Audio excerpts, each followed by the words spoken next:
تم ان جانوروں کو تمہارے فائدے کے لیے پیدا کیا، اور ان میں سے کیا کیا فائدے ہیں؟ پہلا فائدہ یہ ہے کہ تم ان جانوروں سے کام لے سکتے ہو. دوسرا فائدہ یہ ہے کہ انہی جانوروں میں سے بعض جانور وہ ہیں، اللہ فرماتا ہے جس کے گوشت کو خدا نے تمہارے لیے رزق بنا دیا. اور صرف گوشت کو رزق ہی نہیں، اللہ فرماتا ہے اللہ اکبر، فرمایا کہ اور بعض ان میں سے وہ ہیں کہ جن کو اللہ تعالیٰ نے تمہارے لیے لباس بنا دیا ہے.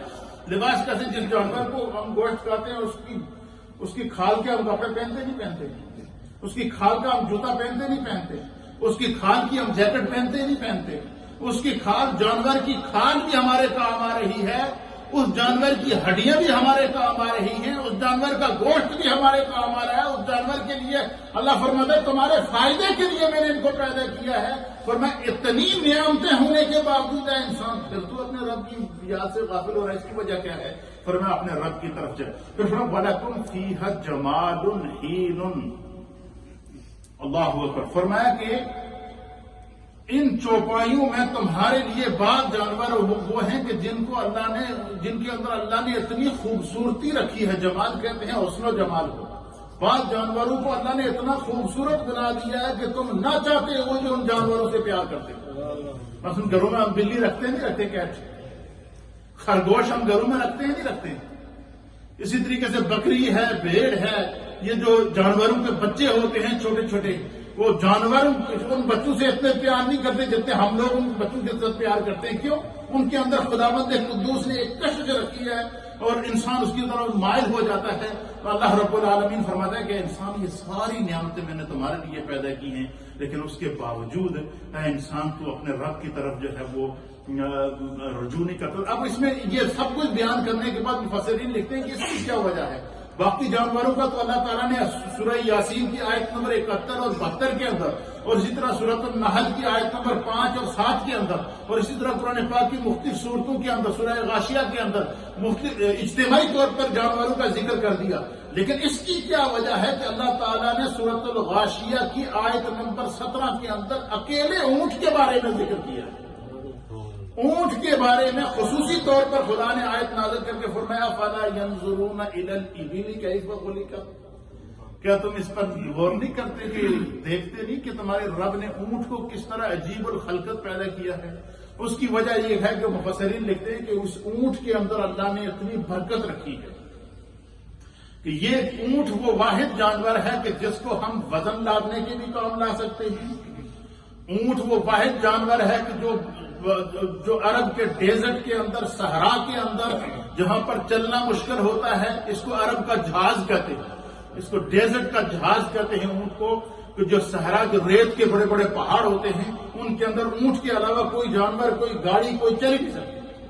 تو اونٹ اس کے اندر اس طرح چلتا ہے، بالکل جتنا تیز ریت ہوگا یا جتنا زیادہ ریت ہوگا اتنا اونٹ جلدی تیز چلتا ہے. تو اللہ فرماتا ہے کہ اس اونٹ کی جو اللہ تعالیٰ نے خصوصیت بیان فرمائی ہے، مفسرین لکھتے ہیں کہ یہ اونٹ سواری کے کام بھی آتا ہے. اس اونٹ کا گوشت بھی اللہ نے ہمارے لیے حلال کر دیا ہے. اس اونٹنی کا دودھ بھی اللہ نے ہمارے لیے حلال کر دیا ہے. اس اونٹ کے اندر اللہ نے وہ خصوصیات رکھی ہیں کہ یہ اگر ایک دفعہ چارہ کھا لے، مفسرین نے لکھا کہ اگر اسے 1 مہینے تک کوئی چارہ نہ ملے، پانی نہ ملے، دانا نہ ملے، پھر بھی یہ اپنے اندر سٹور کر لیتا ہے، یہ چلتا رہتا ہے. اور پھر کیا کرتا ہے؟ جاتے جاتے جو ہے وہ صرف ایک کیا کرتا ہے، ایک سوکھی لکڑی، سوکھی ٹہنیاں، سوکھے درخت کو اس کے اوپر منہ مار کے وہ اپنا پیٹ بھر لیتا ہے. پھر اس کے اندر اللہ نے شرافت اتنی رکھی ہے کہ ایک چھوٹا سا بچہ جو ہے وہ اسے ایک اونٹ کو پکڑ کے کہیں سے کہیں لے جا سکتا ہے. اس اونٹ کے اندر اللہ نے بڑی برکات رکھی ہے. اس لیے خداوند قدوس نے خصوصی طور پر اونٹ کے اندر، اونٹ کا جو ذکر کرنے کے بعد اللہ تعالیٰ جو ہے وہ اپنی تخلیق کے مختلف شاہکار کو بیان کر رہا ہے. یہ ساری چیزیں بیان کرنے کا مقصد کیا ہے؟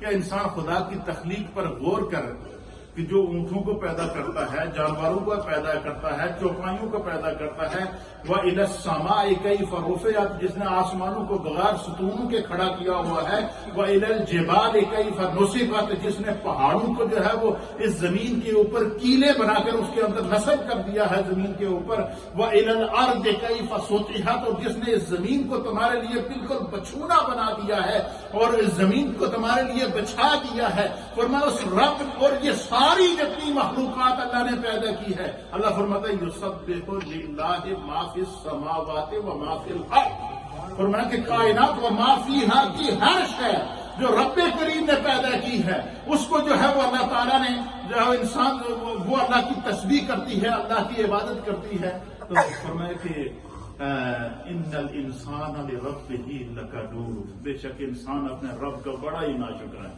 سب کچھ پتا ہونے کے باوجود پھر بھی سستیاں کرتا ہے۔